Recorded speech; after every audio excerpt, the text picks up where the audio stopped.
Hey guys, welcome to Biira Online. Yeah, if you are into voiceovers or you'd like to pursue a career in voiceover talentry, is that the word to use? Gosh. Yeah, he is my guest tonight, and you've heard his voice on Classic 105 in Kenya. You've heard his voice on Capital FM in Uganda as well. So, yeah, this is going to be a fantastic conversation.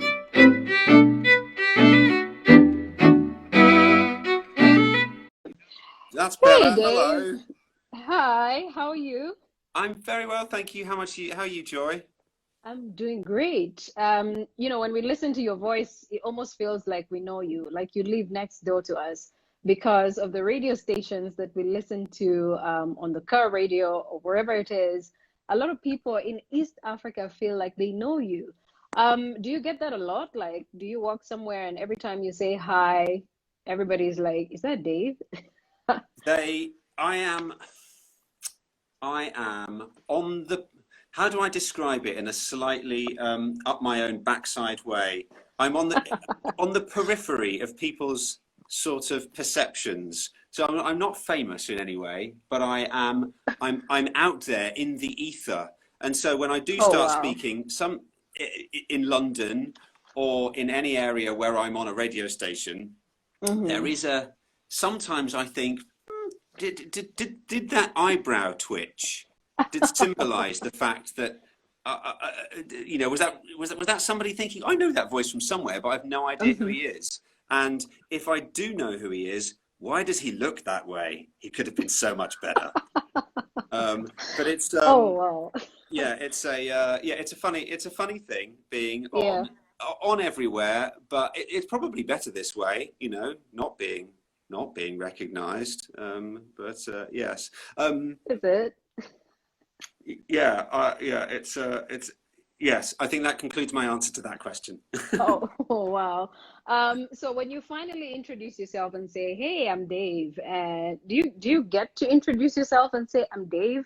It's my No, voice on the radio. no, I did when I was a local radio presenter Oh. uh, in 2000-ish, the year 2000. I Mm-hmm. My ego might have resulted in me saying, "Hey, I'm Dave," and you might have heard me on the radio. But now everything I do in broadcasting is off the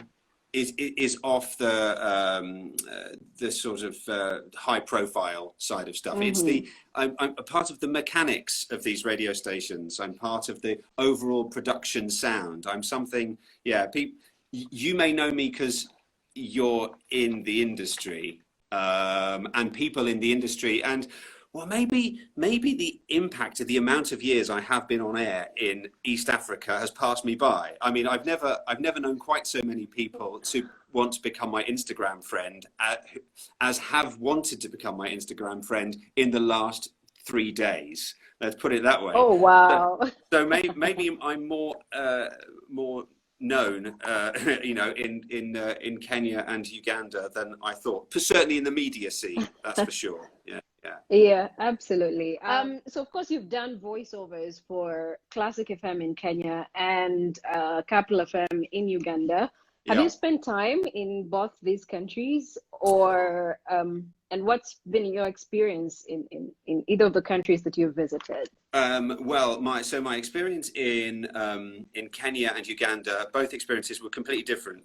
One was as a Mm-hmm. holidaymaker on a teletext holiday to Mombasa, and Uh-huh. I don't know. Have you ever heard of teletext? Do you know teletext? Before the internet, there was teletext. No, And this was no. this was a form of basic communication down your TV, and on your TV in very, very bad graphics you could buy very, very good value holidays. And Oh, I wow. bought 8 days in Mombasa, including flights, and accommodation and food for £299. um, and yes, so so that was my experience of Kenya. It was just a holiday, but Oh, yeah. Kampala was completely different. I did 2 months in Kampala, in the Ooh, city of that's Seven 60 Hills, days. Yeah. and it was quite a was it one of the most Well, I don't know. Maybe I've led quite a sheltered existence, but I saw more of the world in that 2 weeks than I have done in a, I live in London, but I saw more of a variety of life in those 2 months rather than Right. I think I'd ever done in my life. I was working with a charity out there. A charity. You were working You, with a charity. It wasn't even like a media house. No, it wasn't a. Oh, well, no. No. This is media house and charity combined. This was the Hmm. only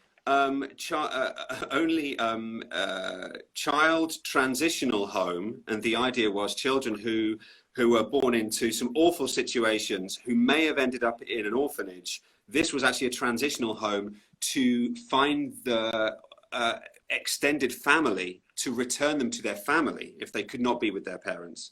This was the only setup of that nature that had its Yeah. own full media department next door to the cot room, the nursery, next door to the playroom and the kitchen. They had like two full-on video cameras. They had a full-on editing suite. And this was because it was run by an amazing woman who used to work on Big Brother in the UK. And she wasn't so impressed with what she saw when she went to help out in a Ugandan orphanage, and thought, I think these children might be better off in their with extended family, or possibly maybe we can help with rehabilitation of the mums that have let them go for whatever reason. So Yeah. she set up this incredible charity out there, which was all about empowering local people to embrace children that might have found themselves in an orphanage. And it was the first time I thought, oh wow, this is incredible. Your story has won me over. I'm going to go and help out in any way I can. So Yeah. that is how I ended up at a capital in Uganda. Because we were trying to make a radio or advertising campaign saying, hey, are you doing all right? Have you got a little bit of money? Maybe you can't have kids. Maybe you consider adopting in a country that doesn't really do adoption. And yeah, she made incredible progress. And so I went out there to help her out with that. And yeah, Yeah. Lucy ended up changing the law in some In parts of Uganda. Uganda. And yeah, she ended up training loads and loads of local people in social care, and Yeah. in order to help as social workers, in order to help find these kids homes. And so the transitional home ended up closing because they didn't need to do that anymore. Hmm. They had achieved the goal of increasing the number of kids going to families, and that is now that charity's mission. It was fabulous. Yeah. Yeah, I'm That's the sure it end of that was. rant. But I Oh was there wow. for 6 weeks No, but you helping did out. amazing work. You did amazing work. So Well, I kudos didn't to do you. amazing work. She did amazing work. I just helped out with this radio campaign and helped out with any chores that were required. And then we went out into town and had great pizza and occasionally amazing steak.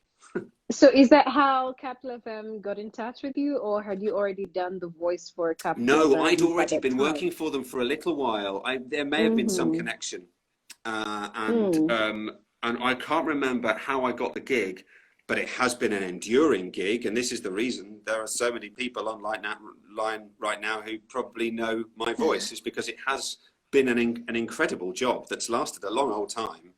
Oh Um, yeah. and yes, they must have heard my work on Kiss in London and thought, and Heart in London, and thought, I don't know, this voice will stand out on our station. But the only way Mm-hmm. any station imaging voice stands out is if they are produced right. And the reason I am successful in any of these radio stations is because the production, the producers, and their incredible ability to listen to the same piece of audio about 50,000 times over and over again as they uh, I say this in the loveliest way, almost autistically tighten up these pieces Oh, of wow. audio into bits of audio art.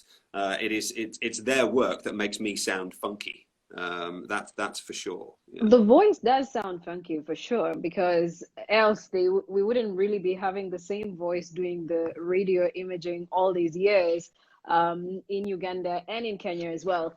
So tell me something. Do you sometimes have moments where your voice is not feeling, or your voice is not at its best? Mm. And how do you deal with those moments? Oh, well, this has happened on only a few occasions. There are more professional Hmm. voiceovers than me who each morning will sip tea, like without milk, who will drink hot water and lemon, and who will look after their voices. And I'm Yeah. waiting for the day where I realize that not doing that on a daily basis totally screws me over. But there was one job where I was in denial about how my voice had aged. And I thought, yes, I can be the voice of the Paw Patrol National Kids TV campaign. These guys, I don't know, have you heard of Paw Patrol? I've read about it, but I don't know Paw really much Patrol about it.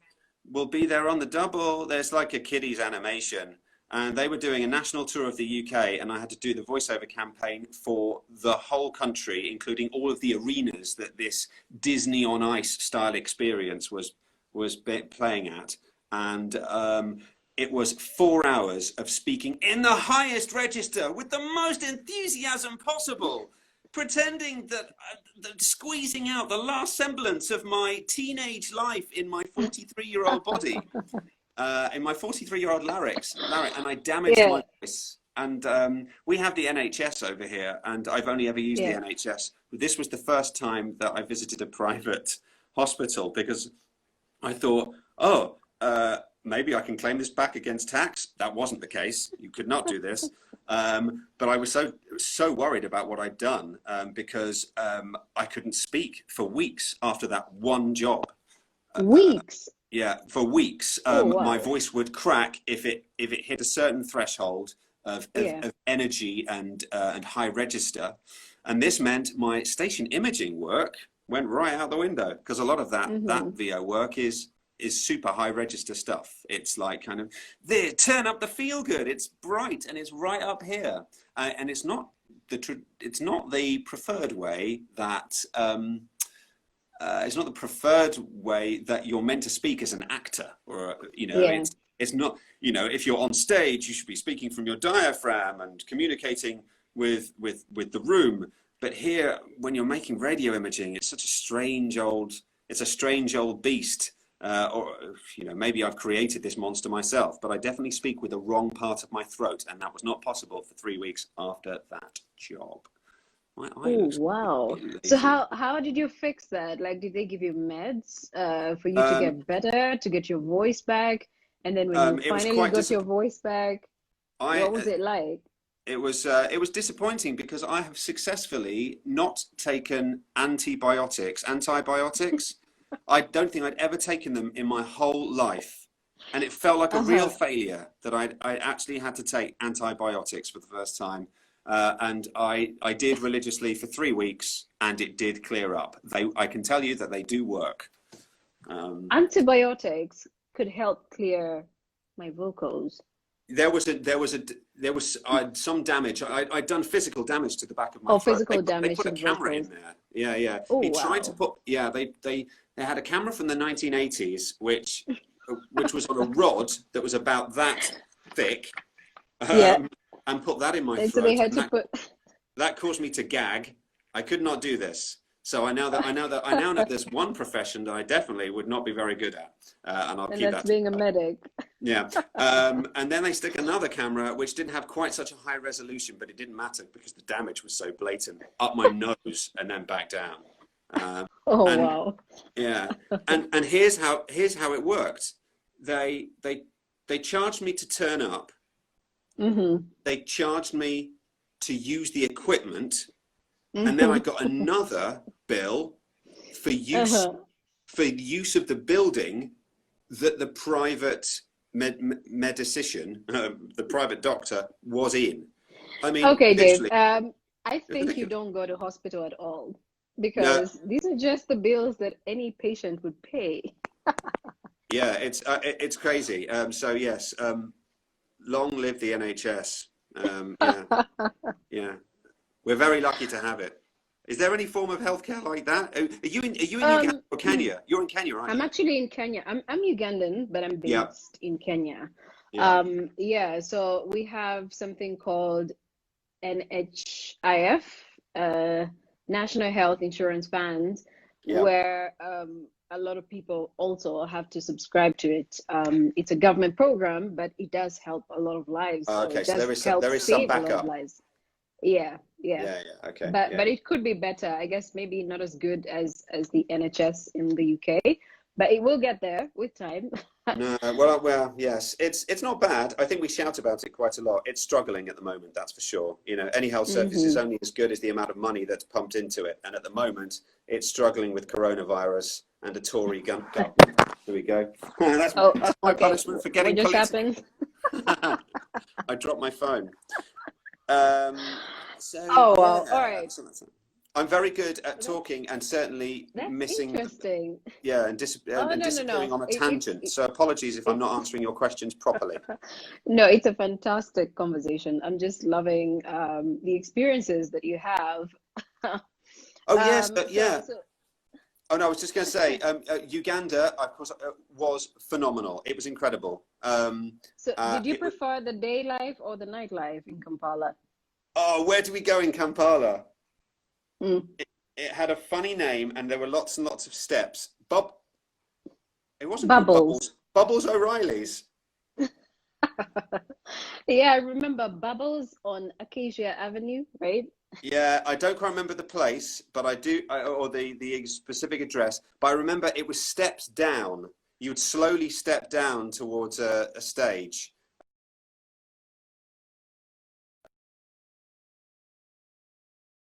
Took advantage of this every Yeah, week. yeah, yeah. Yeah. That was Bubbles. So anyway, let's now get to the talent. The talent. Yes. Did you always want to become like a voiceover talent? What was the journey to discovering who you are today? Mm. Big question. I wonder if I can answer it in a short Try. fashion. I'm going to give it my best shot. So I wanted, I wanted to be I think I wanted to be a local radio presenter or journalist or something. When I was 16 or Hmm. 17, there was this satirist called Chris Morris who made great observations about how media works. And he deconstructed radio programming in his own show. It was very difficult to employ him for longer than 2 or 3 months because he was just an absolute legend, really. His Yeah. style of broadcasting was something that I found very, very funny and I wanted to emulate. But there were a few problems. I wasn't as intelligent as him. I didn't go to university. I didn't have the Okay. journalistic nous.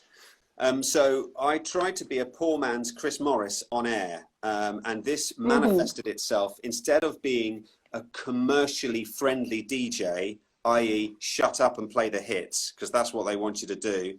I Yeah. mean, in commercial radio, you know, if you're working for the BBC and you're making long form, sophisticated documentary or news-based programming, then you'll be taking a different career path. But I just kind of Hmm. wanted to make some funny noises on air, talk some nonsense that I thought might be Chris Morris-esque, and then play some songs in between. But unfortunately, I wasn't as funny as him by a long shot. In fact, my efforts to be like him in a commercial environment were quite a painful listen. And so I couldn't really hold down presenting jobs. But Yeah. there was, in order to supplement being a presenter at the first radio station I worked at, I decided there was a job going to make commercials. Yeah, make commercials. And I worked for a little radio station that was affiliated to a big radio station, and the big radio station made all the adverts for £200 a pop.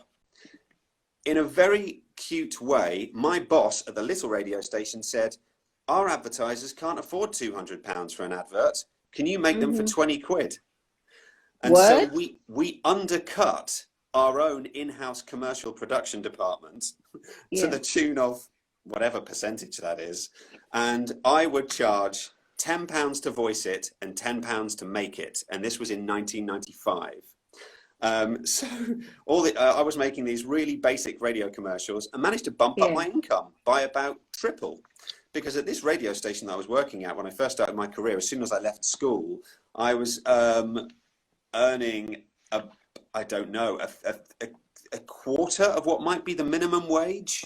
This was in 1995, and it was £5 an hour, and my show only lasted 3 hours, so that's £15. £15. This needed bumping up, so I made these commercials, and I managed to earn an extra 900 quid out of it.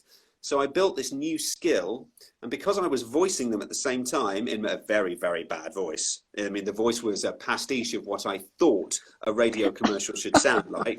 So it was like, come down to the local car showroom where we've got loads of cars to sell you this weekend. And it was just like, this is awful. But so I did that for a few years, and eventually I got a job at KISS. But this was making the branding. I'd managed to persuade them that through my commercial production, I could chop up this branding. And because I started making the audio branding on reel-to-reel machines. But I just moved into using a computer called Triple Dat, the cutest name or editing software. It was from a German firm. And managed to make some of this radio imaging. And there was a guy there called Andy Roberts at KISS, and he basically tightened up my audio editing skills. And they had a voice on air at the time. So this is 1999 now. I had a voice on air at the time. They wanted to rebrand the station, but they wanted to do it on the cheap. You can do some presenting. Why don't you do some presenting on the weekend? Because you'd really like to do that in London, wouldn't you? And my 21-year-old self went, yeah, I'd love to be a presenter in London, with my stupid Chris Morris act. And but what we'd also like you to do is make the branding for the radio station. Don't make commercials, just make the branding, the promos, the sponsorship stuff, and let's see what your voice is like. And so I did some talking into the microphone, and he went, no, sound more disinterested. So this is how it went. This is the very beginning of my voiceover career. He said, like, this is the thing that clicked.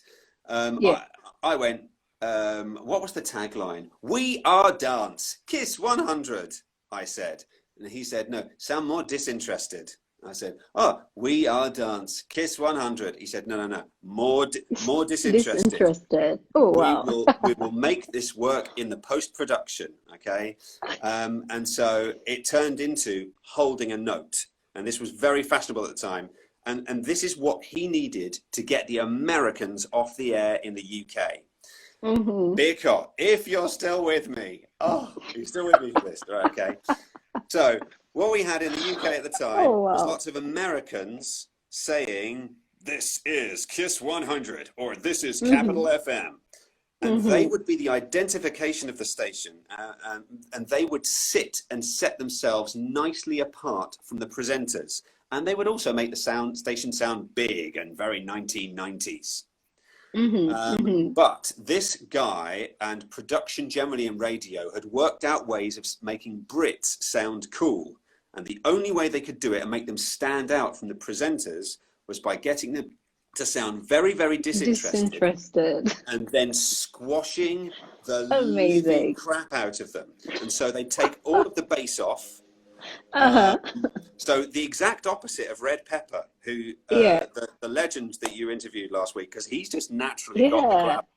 But what he's about got the deep voice, so mean, they had to squash yours. He can hardly he can hardly hear what he's saying. There's not an iPhone that has his voice is incredible. But how can we make these high register guys that speak through their nose sound a little bit more interesting? And so, sound monotone, and then take all of the bass off, turn the top up, and then compress it with audio compression. and then you stick it on top of one of these dance tracks, stick it on a bit of Nailin and Kane and Beach Ball, or on Sweet Bad Chocolate Boy. Sounds a freaking nuts.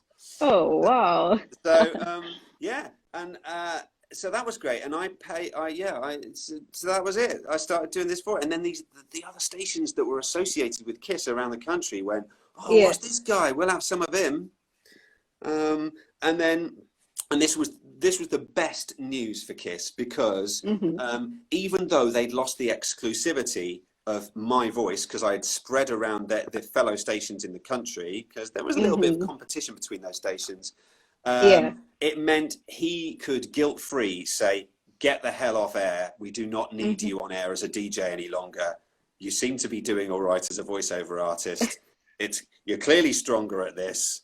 And I had an income coming in, and I didn't, and it wasn't too much of an ego hit to be rejected from the live on-air presentation.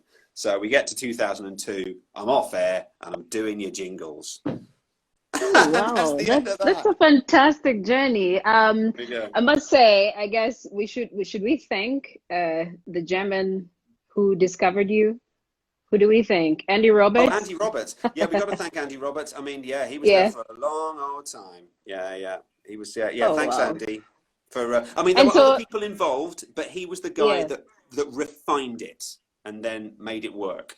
Yeah. All right. Thank you, Andy Roberts, because if it wasn't for you, we wouldn't be hearing the voice that we're hearing lately on so many radio and TV stations and documentaries and so much more. I think trailers as well. Yeah, I watched the Tomb Raider as well that you did voice.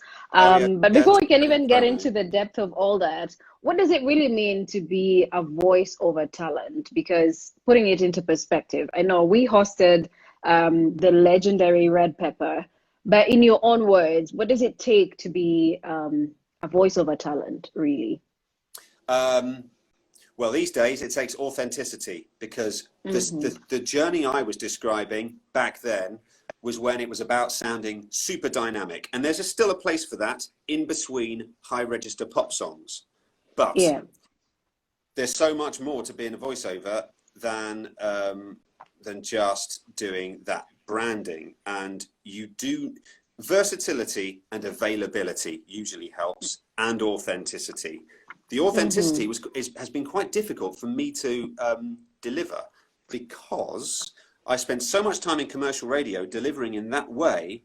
As you can hear, there's quite a broadcastery boominess.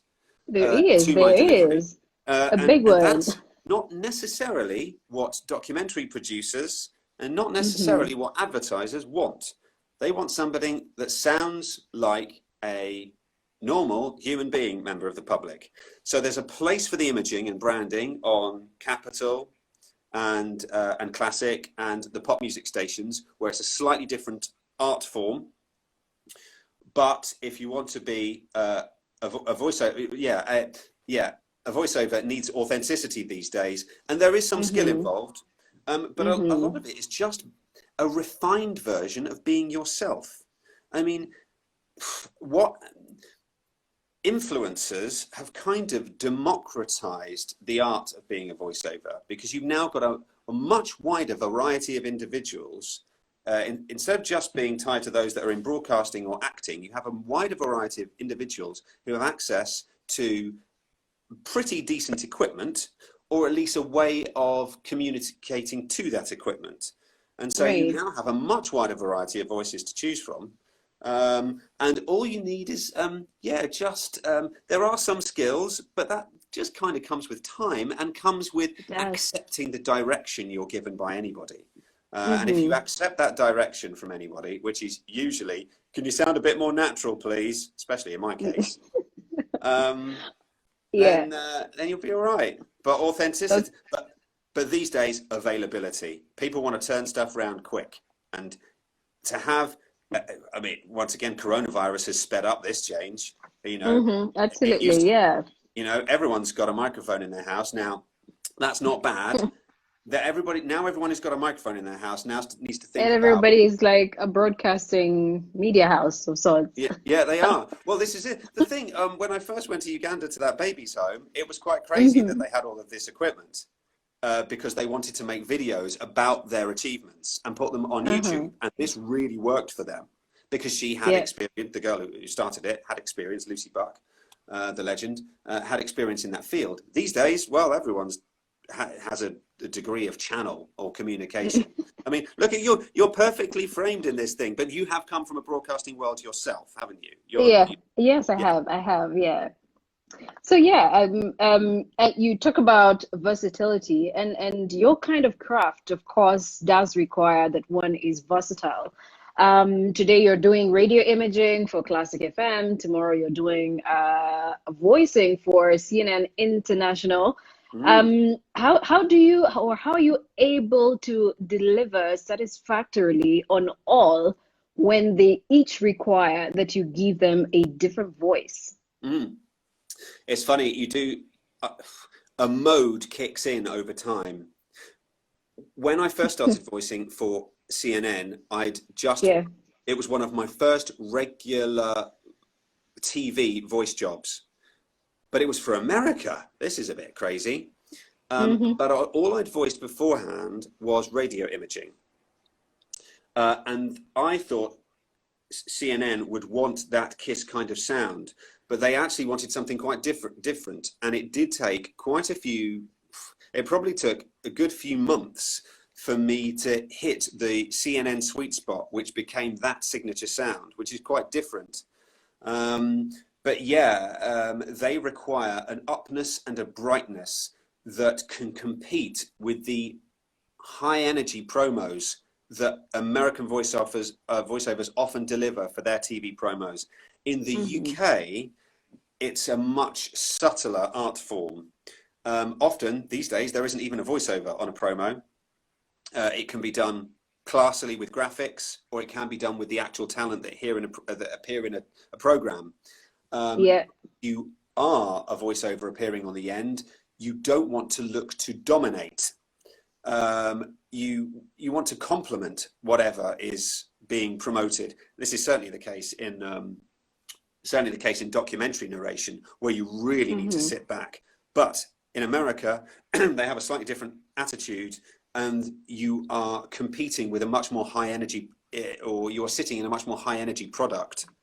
And so for some reason, my voice worked out where others might not have done. That maybe that mix of radio imaging, maybe it's the register, I'm not sure, but it was something that the American producers felt comfortable with to share their American story internationally. Amazing. It was a really amazing. So tell me, how do you describe, say, CNN? And then you've also done voiceovers as well for the Oscars. I watched the Oscars where Ellen DeGeneres was host of the Oscars. And I'm like, I know that voice. I know that voice. So you really have to put yourself in the mood. Yeah, you do. For the audience. You've definitely got to talk to picture. You've definitely got to talk to the activity that is happening behind you. If you build a relationship with a certain broadcaster or product where you really do, as a voiceover artist, get to know that product, you can get away with it. And there are some local radio adverts where everyone is just trying to churn this stuff out, where it doesn't really matter so much. But when you're making some promos and a lot of commercial content, documentary narration, and adverts that are more thoughtfully put together, you really do need to do your voiceover on top of what you can see and hear, because it can, as much as you can be given a brief that says deliver this softly, or deliver this with passion, or deliver this with energy, there's a very slim chance you'll match what, or you'll sit nicely on whatever is being recorded. So I would say to any voiceover out there, a production company, a producer or a broadcaster can only respect you more for saying, please, can you send me a copy of what you're expecting me to sit on if you want me to self-direct. If you can't send this down the line to me, please send me a copy, because it'll work out much better for everybody. We'll do the job quicker. We'll probably save you money because I'll hear, and you will sound much more in tune with what you're doing, because so many jobs. So tell me, when say you're given a script and they're African names, do you have to request that the names or these names are pronounced by somebody from Kenya and then sent to you so you can see if you can do them again? Or how does it go? Because you seem to pronounce them quite very smoothly or eloquently. Maina and Kingangi, or, you know, how are you able? Yeah. Now, there's a this is something that I think I've worked out. If it is, they have chosen me as somebody who has a fairly neutral British accent. I don't. It's a southeast British accent, but it has a sort of power and energy about it that maybe makes it a bit more forgiving in other territories. But you can't pronounce local names, local surname. You can't do this in the UK either. You have to adopt a degree of the local accent, even if you can't.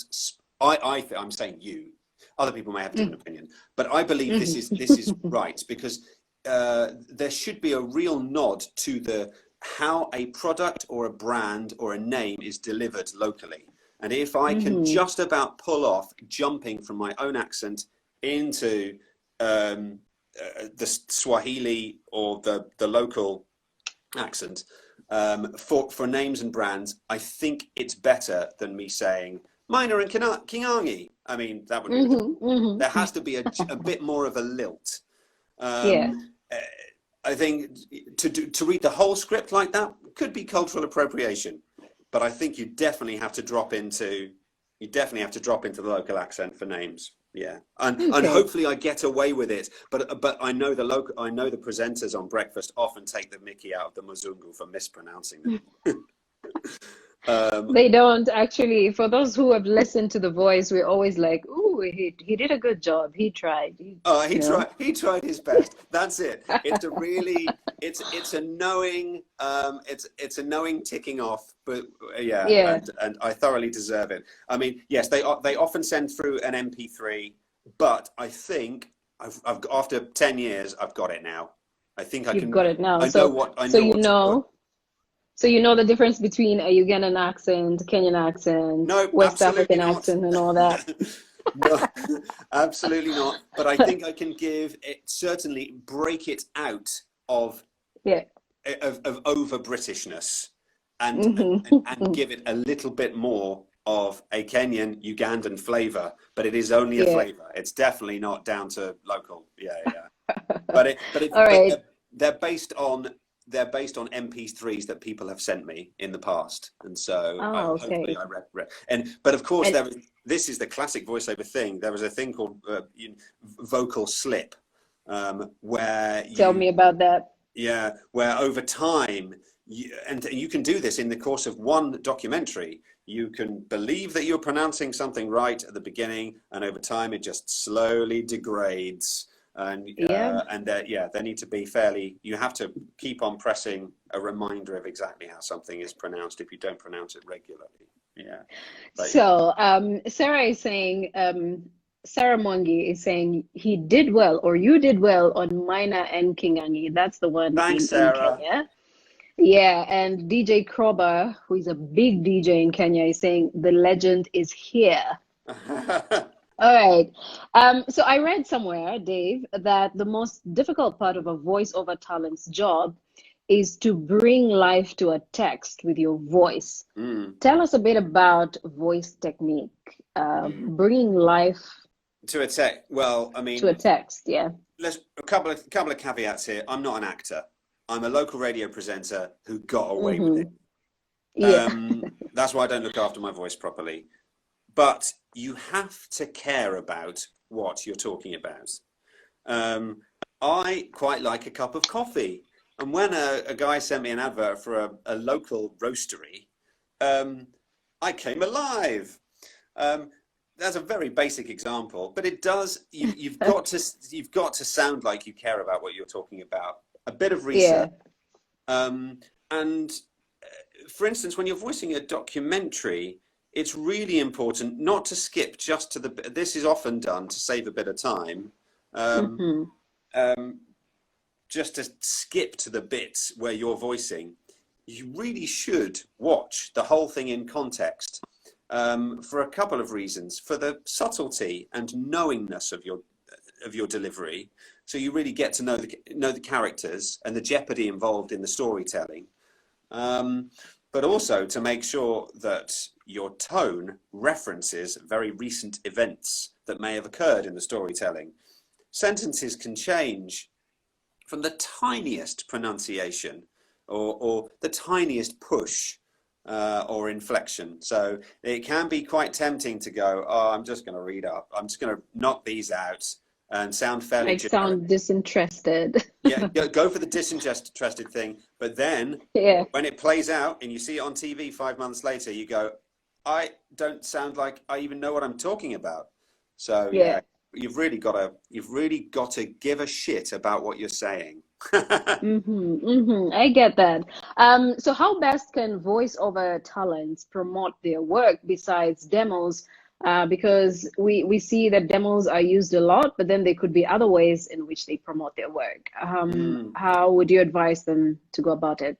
Well, if you're trying to promote the authenticity of you as an individual, appearing, you could say, being successful on Instagram is a good way of people seeing, well, that person sounds like somebody that would represent my brand or could voice my documentary quite well. It would take quite a coincidence for that to work, but you could argue that if somebody can replicate the normal energy of their speech in front of a microphone, which is a little bit difficult because sometimes people go into microphone mode, then that could be a good way of finding some, but I would definitely stick to what you're good at. There's so many voices out there that somebody can choose. So just do exactly what you're good at. Don't do a whole load of accents from different parts of your country, because they will find somebody from that part of the country that can deliver with that local flair and character. So don't waste time or energy, and most importantly, the potential for somebody to, because they're only listening for the first 10 seconds. So you've got to deliver your signature. If you're making a demo, you've got to make sure what you're strongest at, and that is most authentic, is at the very top of your demo. It's got to be there within the first 10 seconds, because people are just going, no. So you've got to shine in those first 10 seconds, and don't cloud it with music and activity. That is for the imagination of the producer in post. They want to hear your voice as it is, and not have it clouded by the energy or compromised by the energy of any production you might put underneath it. So I would definitely put you at your most natural, at your most confident, at the very top of your demo, and then any variations start to, as you work down the next 2 minutes, and that demo doesn't need to be longer than 2 minutes. 90 seconds is probably good enough. 90 seconds, great. So you did mention just a few moments ago that you haven't done a good job taking care of your voice. Why? Because I haven't really grown up, I don't think. I don't know. Maybe I'm in denial that this is still my job every day. It's led to some degree of, I can be a bit haphazard in my approach to work. Are you still in the phase of, when I grow up, I want to be this? Yeah, there's still a bit of that going on. It can make me a little bit clumsy in the way I operate in some working environments. And this is a shout out to Katie at Channel 5, because I'm quite disorganized, and there's just a slightly frustrating, immature part of me that just doesn't refine the the grown-up side. of being. Yeah, I'm in denial, I think, about just turning 44. Don't tell anyone. But you. A classic, I'm 44. But you know what? Come to think of it, I think that we all have that side of us. We all have that side where we're always thinking, I think when I grow up, I want to be this. But then, sometimes we just got to admit either it's too late or maybe the window for us to do what we keep thinking we would want to do might be just as short. I know exactly what this is. This is local radio presenter disease. I might have not been a local radio presenter for 15 years. But I don't know if you've been into your local radio station. There's a certain youthful denial about many presenters, and it just never leaves them. They just need to grow. They just need to have kids and grow up. And and maybe that's the last lingering element of local radiodom within me. So do you take, there's some people who say they take acting classes, and others say they prefer to imitate certain voices that works the magic for their voice training. But do you really need to take acting classes for you to get your voice right, to get your tonations right? I think it could help. There are voiceover jobs that require acting. What journey are you taking? Usually voiceover. This is where I'm not truly representative, because there's the job in voiceovers. But how did we get here? We might have been a presenter. We might have been an actor. Usually people are famous and do a bit of voiceovering on the side as a presenter or as an actor. And if you're already an actor, you've got that skill, and it's just up to you to stop sitting around at home waiting for your next acting job to come in, get the bloody microphone in your house, concede defeat, and start doing a few voiceovers. If they're available. But I've gone off on a tangent. Ask me that question again. I'll give you another refined answer. No. I think you already got the answer. Okay, we already got the answer for it. So yeah, though you brought it out in a comic way. So let's talk about podcasts. You're doing podcasts too, yeah? Is it Battersea or is it Baasi? Because Baasi. If you're a Cockney, it's Battersea, and I'm trying to push the T's. Sometimes I drop the T's, but I'm actually in the Battersea podcast environment now. So nice. There we go. Look, I made that. See, this is it. I made that logo on a little app on my iPhone and got it printed. Really? What app is that? I can't remember what the app was called. Oh, it was on. It's called. I'll tell you afterwards. I'll make a fact sheet.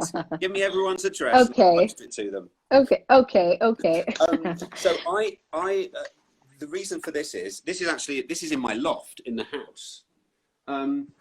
Because the voiceovers. That's so cool. Yeah. The voiceovers have gone quite well, but they don't involve any social interaction. Not a huge amount anyway. I relish going to Channel 5 because it's the only job I do where I go into someone else's working environment and meet people. The majority of jobs just happen in this booth up here.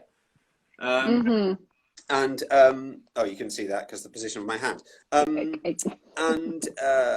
And so I thought, well, I've got some audio production skills that I haven't been using for years. All I've been doing is just sending people audio and chopping it up basically in Adobe Audition. Maybe it'll be seeing as everyone's making a podcast these days, maybe I'll try and make up a business.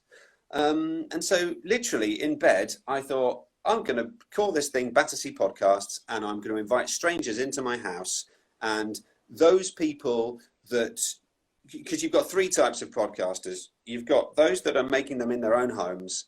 You've got corporate people making them for a very large amount of money in Soho studios in central London, being totally ripped off. And then I thought, well, I've got some old kit in my house. Maybe I can, it was a bit of a midlife crisis thing, really. Maybe I can build the dream studio in my own house. You know, that the radio studio that I would have wanted to build when I was a kid in my bedroom. And so I thought I'll give this a go. And yeah, so I produced a podcast over the course of the last year called the Mission Baby Podcast. I've seen that. Yeah. These two fab girls came in. One, Danny, trying to get pregnant, struggling, but willing to try anything to make it happen. And maybe it was just coming into my environment every day. Maybe I was giving off some kind of positive aura, but she eventually got pregnant, and she's just had a baby in the last 2 days. So what's her name? Danny, Danie. Oh, Danny. Ah, nice. So you're saying it came off of you? The energy came off of you? Yeah. I was being sarcastic. But she so they came in, and that was fabulous because I got to hang out with two great people. They told their story and made their podcast. I made it like shiny using my old radio imaging skills. I got to hang out with people for a few hours, which was really, really nice. And the most fun bit about those podcasts was making the top and the bottom, because I got to make branding for it. And so that scratched the old branding itch. So, but of course, coronavirus means I can't invite anyone into my house at the moment. So that is why it's all dormant, and I'm getting it all mucked around with. So it's even more versatile for when the lockdown lifts. And so people who come in can bring their video cameras in, and they can hook up. They can hook up to the microphones and yeah, who knows? I don't think I'm going to make any money out of it. You should probably post-COVID, maybe as the social distancing thing phases out. Yeah, it's possibly going to be a good venture. And just before we go into the next question, which is also about podcasts, Cynthia here is saying she got the joke. By the way, she's saying voiceover plus babies. Voiceover plus. All right. It's incredible. I mean, she was willing to try absolutely everything, including having Chinese medicine, having short pieces of wood smacked onto her forearm. She would.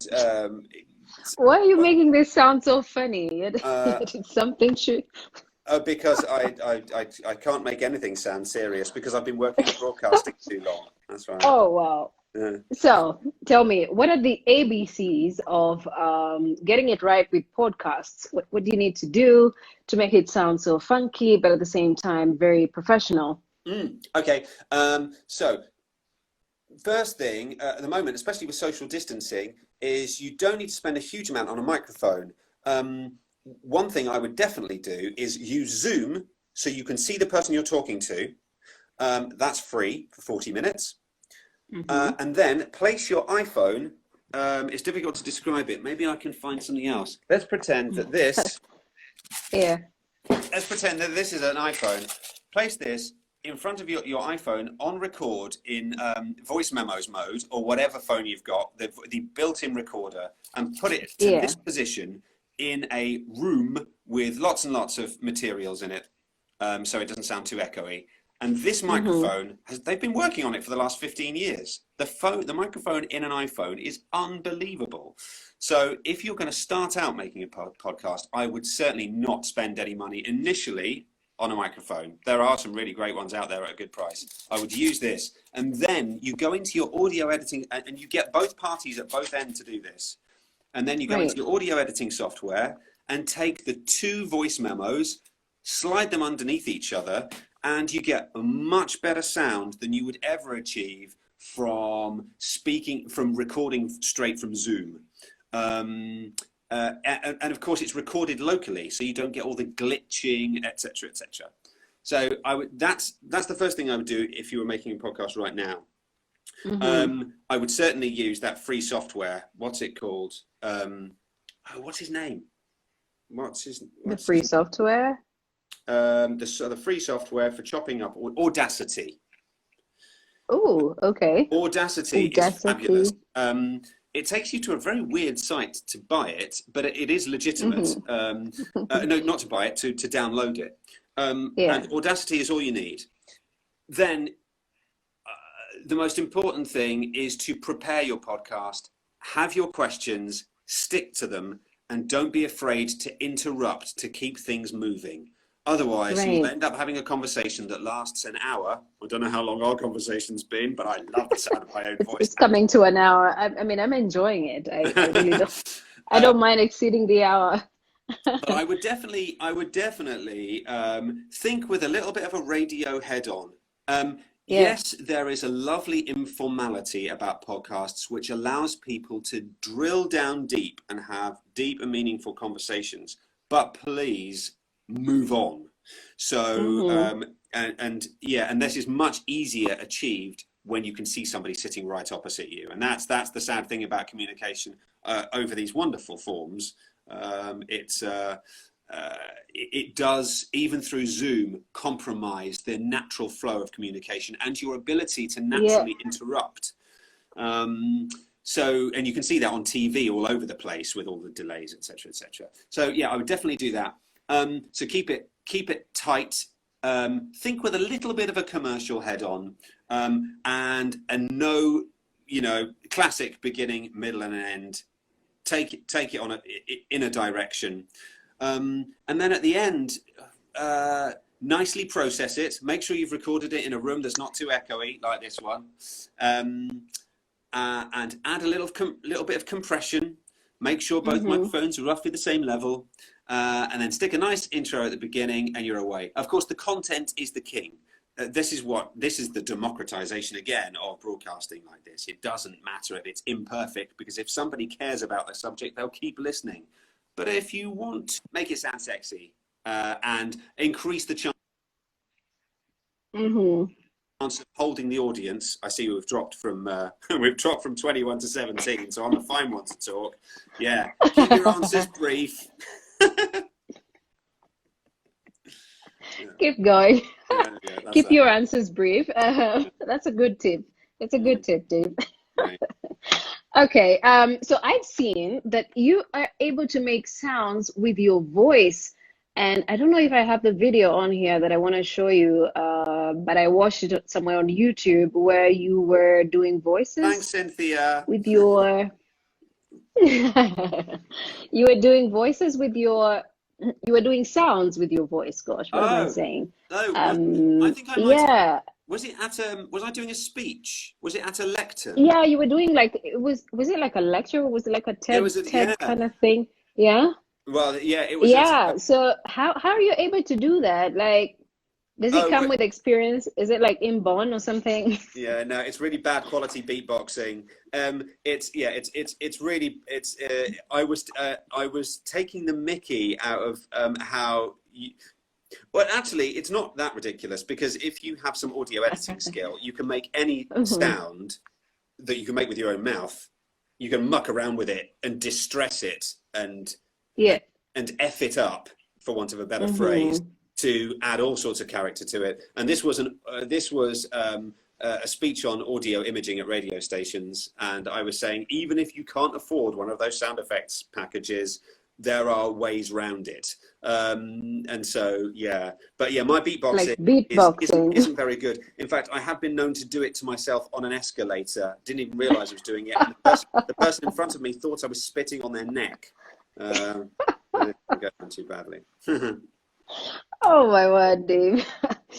Thank you so much for having this fantastic conversation with me. I really do appreciate it.